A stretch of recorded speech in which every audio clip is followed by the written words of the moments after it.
প্রতিটি মেয়ের জীবনেই আছে সংগ্রাম, আছে অনেক বাধা বিপত্তি, কিন্তু সেই নারী যখন হয়ে ওঠে একজন নারী উদ্যোক্তা, তখন সে সব রকম পরিস্থিতি মোকাবেলা করতে সক্ষম।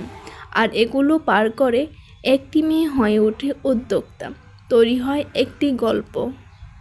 আমরা মেয়েরা কিছু করতেই হবে, নিজের পায়ের মাটি শক্ত করতে হবে, তা না হলে সবাই আপনাকে শুধু নিজেদের স্বার্থেই ব্যবহার করবে, প্রয়োজনে ব্যবহার করবে। আমরা আমাদের পরিচয় বাঁচব, নিজের পরিচয় গড়ে তুলব, অন্তত নিজের না হোক নিজের সন্তানের জন্য বাঁচতে হবে আমাদের।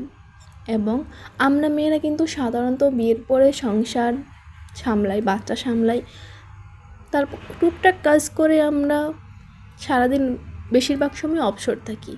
তখন যদি আমরা হাতের কাজ করি, হাতের কাজ বলতে আমরা যেটা পারি সবচেয়ে বেশি, একজন ব্লক প্রিন্টের কাজ করতেছে আপনাকে সেটাই করতে হবে এমনটা কিন্তু না। আপনি যেটা পারেন, আপনি সবচেয়ে বেশি যেটা ভালো পারেন আপনি সেটাই করবেন, হোক সে যেই কোনো কাজ।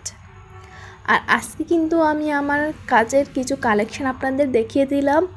যারা আমার ইউটিউব থেকে দেখছেন তারা আমার ইউটিউব চ্যানেলটি সাবস্ক্রাইব করবেন, ফেসবুক পেজটি ফলো দিয়ে রাখবেন। আল্লাহ হাফেজ।